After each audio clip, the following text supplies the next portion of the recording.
मेरा नाम है हर्षित यादव। मैं अपने YouTube चैनल कॉमर्स एजुकेटर्स पे आपका स्वागत करता हूँ। मैं बहुत दिन बाद आया हूँ इस चैनल पे क्लास 11th के लिए, जो कि जनरल का डे 3 चल रहा था हम लोग का। सॉरी बच्चों, क्यों मैं इसलिए रुक रहा था क्योंकि मैं 12th के लिए मैक्रो इकोनॉमिक्स की तैयारी करवा रहा था, मैक्रो इकोनॉमिक्स की स्लाइड्स बना रहा था, और आपके क्लास 11th के लिए भी इकोनॉमिक्स की भी मैं काफ़ी स्लाइड्स बना रहा था, इसलिए मैं इतने दिन अपलोड नहीं कर पाया कोई भी लेक्चर। तो चलिए शुरू करेंगे आज हम लोग डे 3 वीडियो, जो कि हमारी जनरल की वीडियो होने वाली है। तो चलिए शुरू करें।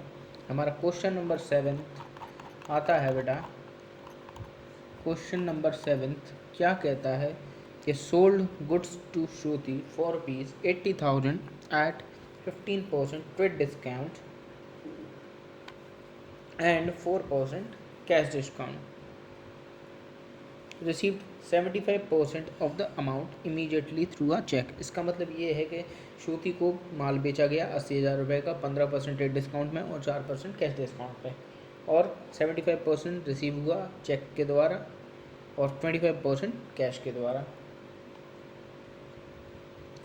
दूसरी एंट्री क्या कहती है? Purchase goods from Richa for rupees 60,000 at 10% trade discount and 5% cash discount, 60% amount by paid by cheque immediately. एक बता देता हूँ, दूसरा आप आराम से कर लेंगे। तो चलिए हम लोग करेंगे हमारा एक सोल्यूशन।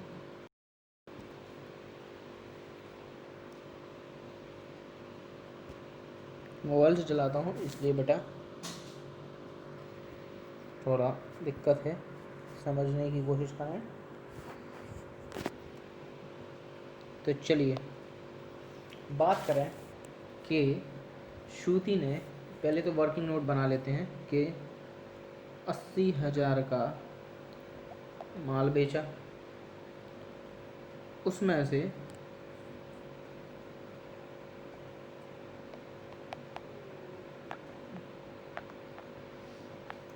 ट्रेड डिस्काउंट बेटा 15% का होता है। ट्रेड डिस्काउंट 15% का होता है, तो 15% का ट्रेड डिस्काउंट, 1 मिनट में अपने लैपटॉप पे कैलकुलेटर चालू कर लेता हूँ, जिससे जल्दी से भी हो जाएगा हम लोग का काम। 80,000 का 15%, कुछ ये आपको 12,000 रुपये देगा। इसमें से ये आपको 80,000 माइनस 12,000 दैट गिव्स 68,000। ये आपको अभी जो कि आप देख पा रहे हो एक स्क्रीन पे, जो आपकी 68,000 दिख रहा होगा, बिल्कुल बेटा 68,000 दिखा होगा। तो ये सेल करने की एंट्री होगी बेटा, सबसे पहली जनरल एंट्री, जो कि जनरल एंट्री पहली, श्रुति अकाउंट डेबिट टू सेल्स। कितने की सेल करी हम लोगों ने? 68,000 की। 68,000 की हम लोगों ने सेल कर दी गई है। अब फिर से वर्किंग नोट पे आते हैं। यहाँ ये पहली वर्किंग नोट थी, वर्किंग नोट नंबर 1।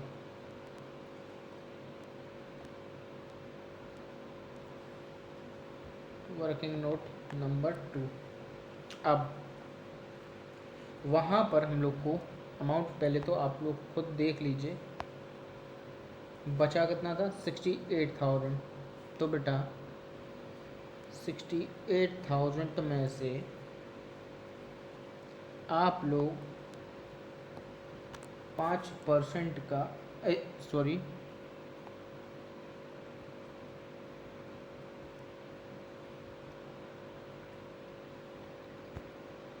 4% का कैश डिस्काउंट माइनस करेंगे।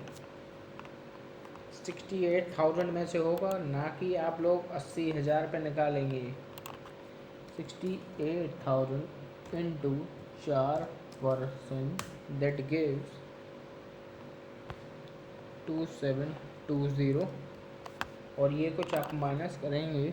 68,000 माइनस 2720, तो ये आपको 65280 ये कुछ आपको मिलेगा अमाउंट ऐसा, अगर आप देख पा रहे हो तो। पर 1 मिनट रुकोगे,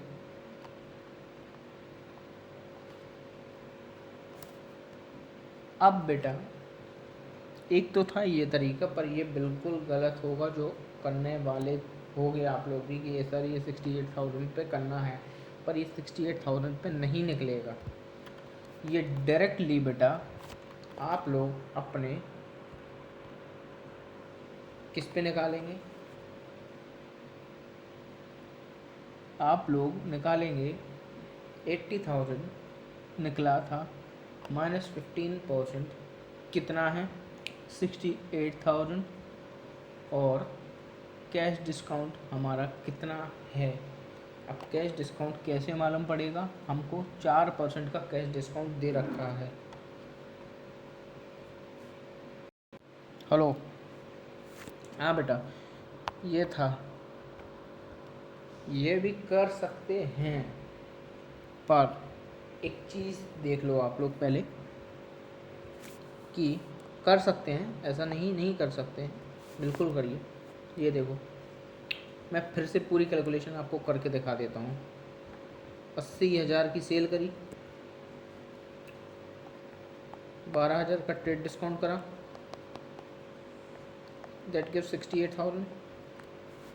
उसमें से हमको कैश डिस्काउंट कितना मिला था अभी, 2720, तो ये माइनस करने पे कितना आया होगा, 65,280। 65,280। अब देखो इसके आगे भी एक लाइन है, received 75% amount immediately through a cheque, तो 65,280 का सबसे पहले तो 75%, 25% निकाल लेंगे हम लोग। अब ये क्यों कर रहे हैं, क्योंकि ये 75% इनने चेक में दिया है, ये वाला इनने कैश में, कैश लिखा नहीं है पर हम ये जरूर करेंगे कि कैश में हुआ है वो चीज़।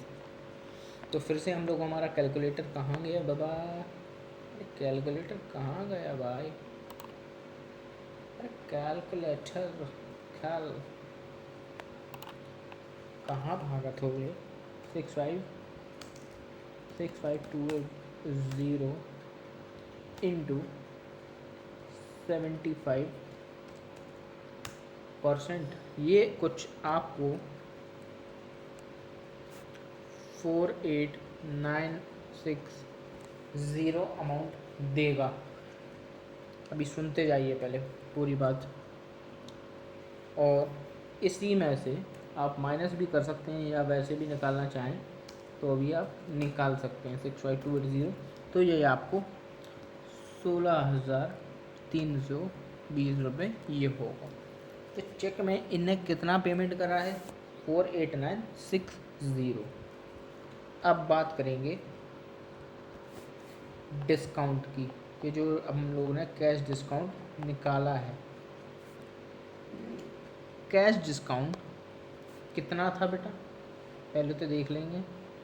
2720 फिर से वही 75%, 25%, तो फिर से वही निकालो, 2720 इंटू 75%, तो ये कुछ आपको 2040 देगा। और इसी में से अगर मैं माइनस कर देता हूँ तो ये कुछ आपको 680 रुपीज़ मिलेगा। तो ये आपको बिल्कुल एक क्लियर इन्फॉर्मेशन मिल गई है पूरा डिस्काउंट करने की, और ये आपको अमाउंट निकालने की। तो अब एंट्री पर चलते हैं फिर से हम लोग। हमारी एंट्री नंबर सेकंड क्या कहेगी कि बेटा बैंक क्यों आया, क्योंकि वो चेक से पेमेंट करी है उन्होंने 75%, इसलिए डिस्काउंट अलाउड अकाउंट डेबिट, क्योंकि सेलर है इसलिए, परचेजर होता तो रिसीव्ड आ जाती, डिस्काउंट अलाउड अकाउंट डेबिट।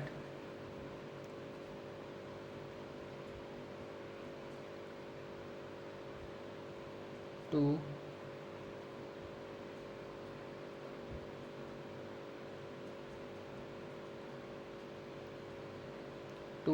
श्रुति। बैंक में कितना आया 48,960। यहाँ पर डिस्काउंट में 2040, यहाँ पर 51,000। ऐसे ही करना है। अगला भी बिल्कुल जो ऋचा का है, बस वहाँ पर ऋचा परचेस कर रही है तो वहाँ पे डिस्काउंट रिसीव्ड आ जाएगा। मैं एक बार फिर आपको यहाँ बता देता हूँ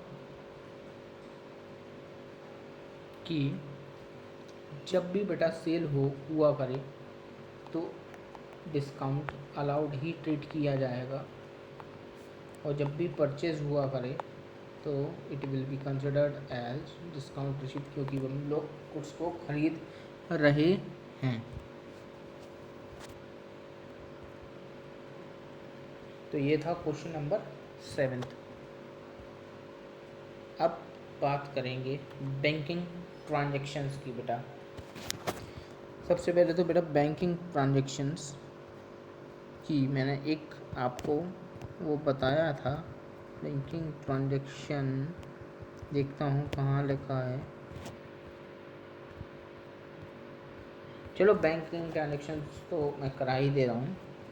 शायद मैंने नहीं लिखा है वो चीज़, क्योंकि उसमें इतना इम्पोर्टेंट नहीं है लिखने वाला, तभी मैं बता देता हूँ आपको। हाँ, banking transactions in general question number 8। तो बेटा केवल यहाँ पे बैंकिंग ट्रांजैक्शंस आने हैं हमारे जितने भी हैं, केवल यहाँ पर बैंक का यूज़ होगा और कुछ भी नहीं होगा। केवल बैंकिंग का यूज़ होता जाएगा। एंट्री पहले पढ़ लेंगे हम लोग। 2017 1 जनवरी को paid in to the bank for opening a current account 10,000 रुपये। तो एंट्री क्या बनेगी सबसे पहले बैंक को पेड करने की एंट्री क्या बनेगी बेटा, बताओ जल्दी जल्दी, क्योंकि बैंक आया है। Bank account debit to cash, क्योंकि हम लोगों ने कैश दिया है बैंक को, ओपनिंग करवाई है अकाउंट, इसलिए बैंक का यूज़ आया है। कैश देकर हम लोगों ने अपना अकाउंट को ओपन कराया है इसलिए। अब दूसरी entry, good sold for ₹50,000 and the amount what deposited in to the bank account. अब बताओ, सबसे पहले तो ये समझ लो, ये जो 50,000 की एंट्री है ये गुड सोल्ड की एंट्री होनी है। तो सेल हरदम क्रेडिट होता है, ये मैंने आपको पहली या दूसरी क्लास में बता दिया था। तो और अमाउंट कहाँ डिपॉजिट हुआ है बेटा, बैंक में डिपॉजिट हुआ है, तो उससे कोई अपन को फ़र्क नहीं पड़ेगा। तो bank account debit to sales, bank account debit to sales. इसके बाद आता है अमाउंट विड्रॉन फ्रॉम बैंक के, हम लोगों ने अमाउंट अपना बैंक से निकाल लिया है। Amount withdrawn from the bank मतलब पैसा निकाला है, तो cash account debit to bank, cash account debit to bank. कितना 20,000, वो आप सब डाल लेंगे। गुड सोल्ड फॉर कैश, अपने आप एंट्री आप लोग समझ गए हैं। Cash account debit to sale, cash account debit to sales. Amount deposited into the bank, उल्टा रिवर्स कर दो। Amount deposited into the bank, केवल बैंक में पैसा डाला है इसलिए बैंक डेबिट हो जाएगा। Bank account debit to cash account. Goods purchase and the payment was made by cheque. Goods purchase हुआ है तो परचेज, क्योंकि परचेज डेबिट होता है, मैंने बताया ही था। Purchase account debit to bank account. ये आपका क्वेश्चन था इतना सा। अब बात करेंगे हमारी ओपनिंग एंट्री की बेटा। सबसे पहले ओपनिंग एंट्री में ये समझ लो कि जितने भी एंटरप्राइज होते हैं वो अपनी बुक्स ऑफ अकाउंट्स को क्लोज करते हैं अब साल के आखिरी में, साल के आखिरी में। इसके बाद उनका जो प्रोसेस होता है, जितने भी उनके नॉमिनल अकाउंट्स होंगे वो क्लोज़ करे जाते हैं और उनका जो बैलेंसेस होते हैं जितने भी नॉमिनल अकाउंट्स के वो ट्रांसफ़र करे जाते हैं प्रॉफिट एंड लॉस अकाउंट के। और जितने भी पर्सनल और रियल अकाउंट होते हैं, मतलब पर्सनल और रियल अकाउंट के जितने भी बैलेंसेस होते हैं वो उनको नेक्स्ट ईयर लेके जाया जाता है as a closing balance of their respective accounts. उनके जो पिछले साल के जो बैलेंस थे वो इस साल के उनके ओपनिंग बैलेंस बन जाएंगे, और जिसका जो क्लोजिंग बैलेंस होगा उसका ओपनिंग बैलेंस बन जाएगा अगले साल। ये मैंने बताया है। तो बेटा सिंपल सादा, इतना फजीयत में ना पड़ें, बस इतना समझ लो जो मैं आपको अभी समझाने वाला हूँ वो बहुत ज़्यादा महत्वपूर्ण होगा आपके class 11th class 12th BCom MCom हर एक चीज़ में ये चीज़ आती ही है बेटा। बहुत ध्यान से समझिए कि जितने भी एसेट्स होते हैं वो सारे डेबिट होंगे to liabilities. Asset account debit to liability, sorry ये गलत हो गया, sorry. Asset account debit to liabilities,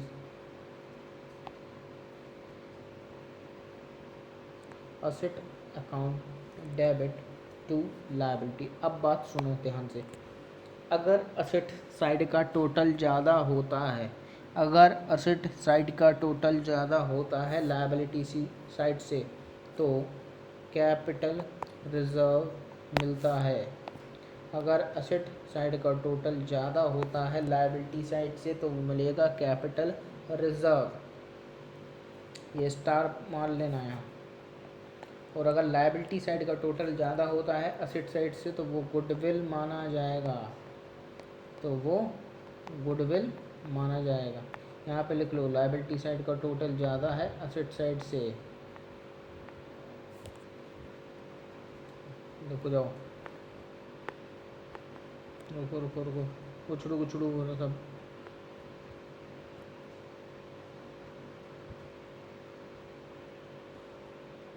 यहाँ पे लायबिलिटी साइड का टोटल ज़्यादा हो जाता है असेट साइड से, तो ये गुडविल ट्रीट कर लिया जाएगा। आपको ये तो मालूम ही है कि कैपिटल कैसे निकाला जाता है, कि असेट्स जितने होंगे माइनस कर देना आप अपने जितने भी लायबिलिटीज़ होंगे तो आपकी कैपिटल निकल के आ जाएगी। तो यही था ओपनिंग एंट्री का पूरा क्राइटेरिया, पूरा कंसेप्ट यही था। अब आप लोग ये पढ़ो। Following the balances appeared in the Radhika Traders as on 1st April 2017। कुछ आपको असेट दिए हैं, कुछ आपको लायबिलिटीज़ दिए हैं। नीचे की एंट्री छोड़ दो क्योंकि bought puts of the list price Khanna brothers 6000, less trade discount 15%, 2% cash discount and paid 40% price at the same time. अभी मैंने आपको पिछला ही क्वेश्चन कराया है ऐसा, तो वो हो जाएगा आराम से, उसकी कोई टेंशन नहीं। ऊपर वाला ये वाला पॉइंट समझो, ये है मेन। ये आप होमवर्क करना, हमारे व्हाट्सएप ग्रुप पे भेजना। असेट कितने हैं? 6, मतलब कैश 8000, बैंक 7000, स्टॉक 30000, डेटर्स में 36000, Mohan 10000, Sohan 12000, Dinesh 14000, furniture 5000, building 25000। Liabilities में क्रेडिटर्स एक्स एंड वाई कितने हैं? 5 और 6000। तो हमको ओपनिंग एंट्री हमारी बनानी है, बनाएंगे बिल्कुल। तो बेटा बनाएंगे, देखो डेबिट मारते जाना। Cash account debit 8000,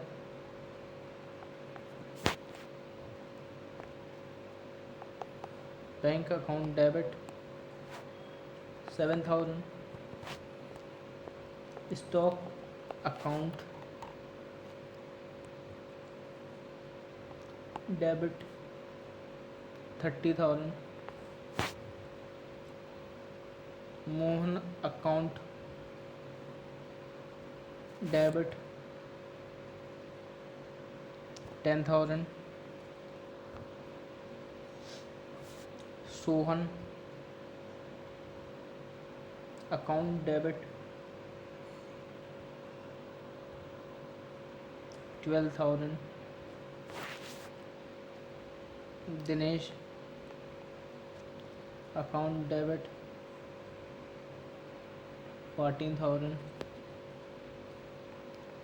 furniture account debit 5000, building account debit 25,000 to X account कितना है 5,000 टू वाई अकाउंट 6,000। ऑब्वियसली आप लोगों ने ये देख लिया होगा कि एसेट साइड का टोटल वैसे भी ज़्यादा ही है, तो सीधी बात आपको समझ में आ ही गई होगी कि यहाँ पर टू कैपिटल रिजर्व निकल के आएगा। जितने भी एसेट हैं उसको टोटल करिए माइनस लायबिलिटी करना, तो आंसर आपको कुछ 1 लाख रुपीज़ आना चाहिए। ये था ओपनिंग एंट्री का concept.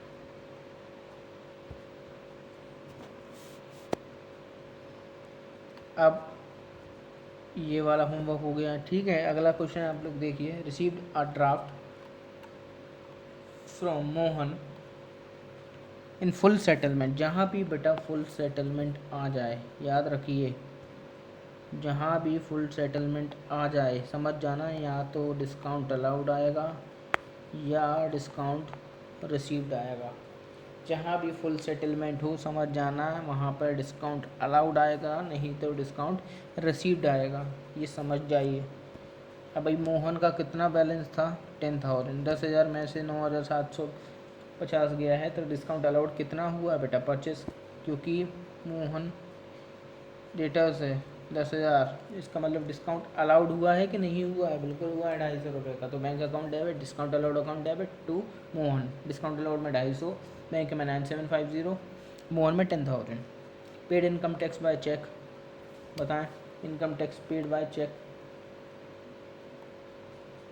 Drawings account debit to cash, sorry cash account debit. कौन सा एंट्री है ये बेटा, paid income tax by cheque. Drawings account debit to cash. Bank allowed interest 350 रुपये, bank account debit to interest, जो कि bank allowed कर रही है मैं मिल रहा।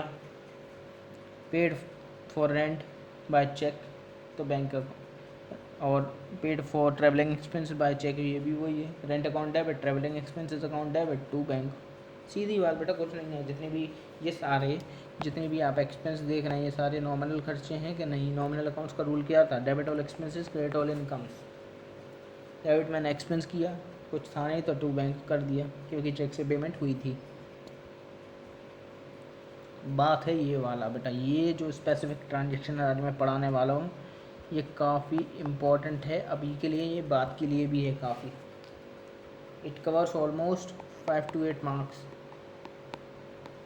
जनरल चैप्टर के लिए। ये 5 से 8 मार्क्स आपके कवर करेगा ही करेगा। बैड डेब्ट्स का मतलब होता है एक ऐसा पैसा जो कभी मिलता ही नहीं है, विच इज़ नॉट रिकवरेबल। ऐसा पैसा जो हमें रिकवर कभी ना हो सके, दैट मीन्स बैड डेब्ट्स। अगर बैड डेब्ट्स रिकवर ना हो सके तो उसकी जनरल एंट्री क्या होगी बेटा, bad debts account debit to debtors personal account. अगर बैड डेब्ट्स कुछ पार्ट रिकवरेबल हुआ है, मतलब 10,000 में से 2,000 आ गया है, 8,000 नहीं आया, तो 2,000 आने की एंट्री क्या हो जाएगी, कैश अकाउंट डेबिट या बैंक अकाउंट डेबिट जितना पैसा आया है। बैड डेब्ट्स अकाउंट डेबिट जितना पैसा नहीं आया टू डेटर्स पर्सनल अकाउंट। अब बैड डेब्ट्स रिकवर्ड का मतलब होता है कभी कभी बेटा कोई भी व्यक्ति अगर जैसे कोई पैसा पहले नहीं दे पाया और बाद में कभी 2, 4, 5 साल बाद आ रहा है वो पैसा देना, that will be known as the bad debts recovered. कुछ टाइम के बाद तो बैड डेब्ट्स रिकवर्ड लेटर जो लेटर ट्रांसफर कहाँ हो जाता है, P&L अकाउंट में, प्रॉफिट एंड लॉस अकाउंट में। इसकी एंट्री क्या बनेगी बेटा, कैश या bank account debit to bad debts recovered. अब कैश फॉर पर्सनल यूज़, कभी भी कोई भी पैसा पर्सनल यूज़ के लिए निकाला जाता है उसे ड्राइंग्स कहते हैं, ये मैंने आपको पहले ही बता दिया गया था। It will be treated as drawings. तो एंट्री क्या बन जाएगी बेटा, drawings account debit to cash account. अब ये देखो गुड्स फॉर पर्सनल यूज़, कभी कभी गुड्स भी पर्सनल यूज़ के लिए आ जाते हैं। यहाँ पे कैश पर्सनल यूज़ के लिए था, यहाँ पे गुड्स आ गया, तो गुड्स पर्सनल यूज़ के लिए भी ड्राइंग्स ही ट्रीट किया जाएगा प्रोप्राइटर का, क्योंकि जीएसटी वहाँ पे आउटपुट डालेगा at the time of purchase, क्योंकि अब जीएसटी का ज़माना है और वो रिवर्स भी हो जाएगा और वो सेट ऑफ के लिए अवेलेबल भी है जो भी आउटपुट जीएसटी होगा। अभी मैं जब जीएसटी का चैप्टर पढ़ाऊँगा वो ऑटोमेटिकली आपके समझ आ जाएगा कि वो क्या था। तो एंट्री आप लोग केवल अभी देख लीजिए, ये समझ लीजिए कि जो भी परचेस करते हैं या जहाँ से पैसा जाता है वहाँ पे आपका इनपुट शब्द आ जाता है, चाहे वो CGST हो, चाहे SGST हो, चाहे वो IGST हो। अभी CGST क्या है? Central goods and service tax. SGST क्या है? State goods and service tax. IGST क्या है? Integrated goods and service tax. अगर कोई गुड्स चैरिटी में भी दिया है तो क्या होगा? ये बेटा क्या करता है? ये हमारा परचेज में रिड्यूस करता है जो हमने। तो एंट्री क्या बन जाएगी बेटा? जो भी चैरिटी या donation account debit to purchase, ये परचेस आना ही आना है। अब इनपुट क्यों किया है? क्योंकि ये परचेस की रिड्यूस कर रहा है, इसलिए इनपुट शब्द आ गया है।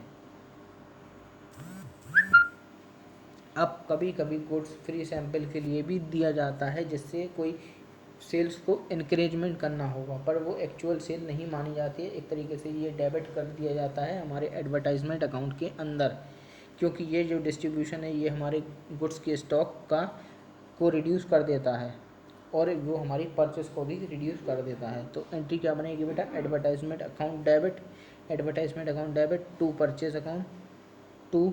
जितने भी परचेज होगा तो ऑटोमेटिकली आप समझिए गए कि इनपुट का शब्द फिर से आ गया है, चाहे CGST हो, चाहे SGST हो, चाहे IGST हो। इसके बाद आते हैं loss of theft, loss of stock by theft और डैमेज और फायर। कि अगर कोई स्टॉक जल गया हो, कुछ हो गया हो, तो क्या होता है? एक तरीके से बिजनेस का लॉस होता है, जिससे हमारे एक्सपेंसेस बढ़ जाते हैं और वो डेबिट करना पड़ता है हमारी किताबों में। तो एंट्री क्या बनेगी बेटा? Loss of stock by theft या डैमेज या fire account debit to purchase. फिर से परचेज जब शब्द आया तो इनपुट भी आ जाएगा, चाहे इनपुट CGST हो, चाहे इनपुट IGST हो, चाहे इनपुट SGST हो। अगर गुड्स इंश्योर्ड है तो उसकी एंट्री क्या हो जाएगी? इंश्योरेंस जो कंपनी अपन को पैसा देगी वो account debit to purchase, purchase शब्द है तो फिर से वो इनपुट तीनों CGST, SGST और IGST। अगर पूरा क्लेम मिल गया इंश्योरेंस कंपनी से तो एंट्री क्या बन जाएगी? Bank account debit to insurance company. अगर इंश्योरेंस कंपनी ने हमको पूरा क्लेम नहीं दिया है तो एंट्री क्या बनेगी? Bank account debit, loss of stock account debit to insurance company. Bank account debit में कितना आएगा? जितना क्लेम हमको मिला है। लॉस ऑफ स्टॉक का मतलब है जितना पैसा हमें नहीं मिला है क्लेम के तौर पे। इंश्योरेंस कंपनी में कितना आएगा? जितना हमने टोटल क्लेम करा था। याद रखना, कभी भी कोई भी फिक्स एसेट्स अगर आप परचेज करते हैं तो एंट्री क्या बनेगी बेटा? Fix asset account debit to cash या बैंक। और जब भी कोई परचेस करोगे तो इनपुट वैसे ही शब्द आ जाएगा, और सेल करोगे तो ऊपर कर दो बस, कैश या bank account debit to sale. Sale करोगे तो आउटपुट आ गया शब्द। ये गेन और ये सब जब आएगा मैं आपको ऑटोमेटिकली वहीं बताऊंगा, अभी आपको समझ में नहीं आएगा।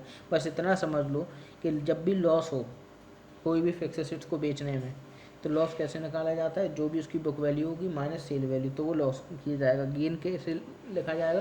जितनी भी सेल होगी माइनस बुक वैल्यू, उल्टा कर दो बस। आउटस्टैंडिंग एक्सपेंसेस वो पैसा होता है जो तुमने कमा लिया पर तुम्हें अभी मिला नहीं। तो एंट्री क्या हो जाएगी? Expense account debit to outstanding expenses account. Prepaid expense वो एक्सपेंस होते हैं जो तुम्हें मतलब एडवांस में मिल गए हैं, वो पैसा होता है ये प्रीपेड एक्सपेंसेस। मतलब प्रीपेड एक्सपेंस वो एक्सपेंस होता है जो तुम्हें करंट ईयर में ही मिल गया है, जो तुम्हें प्रीवियस मतलब जो तुम्हें रिलेट हो रहा है वो अकाउंटिंग ईयर का। तो एंट्री क्या हो जाएगी? Prepaid expense account debit to expense account. Sundry expense का मतलब क्या होता है? एक ऐसे पिटी एक्सपेंसेस होते हैं जो बहुत छोटे छोटे अमाउंट्स के होते हैं और जिनका इमैटेरियल इन नेचर होते हैं, मतलब एक तरीके से मिसलेनियस एक्सपेंसेस, जैसे स्टेपलर की पेन है और तुम्हारे स्टिकी नोट्स, मतलब जितने भी कंपनी में यूज़ होते हैं वो सब मिसलेनियस एक्सपेंसेस में आ जाएंगी टू कैश। अक्रूड इनकम का मतलब होता है ट्रांजेक्शन को तभी रिकॉग्नाइज कर लो जब वो हो जाए, चाहे कैश आया हो अथवा नहीं आया हो। तो एंट्री क्या हो जाएगी? Accrued income account debit to income account. Advance income का मतलब होता है एक ऐसी इनकम जो तुमने अभी तक कमाई नहीं पर तुम्हें अभी मिल गई, तो income account debit to income receive in advance. Depreciation का मतलब होता है कि किसी भी असेट की वैल्यू में गिरावट आ जाना, decrease in the value of fix asset या decrease in the value of asset. तो एंट्री क्या बन जाएगी? Depreciation account debit to asset account. इसी के साथ बेटा डे 3 आज का ओवर होता है। इस चैनल को लाइक करना, सब्सक्राइब करना और शेयर भी करना अपने दोस्तों को और बताना इस चैनल के बारे में, जिससे मुझे और मोटिवेशन मिल सके आप लोग के लिए बनाने के लिए और videos. Thank you so much.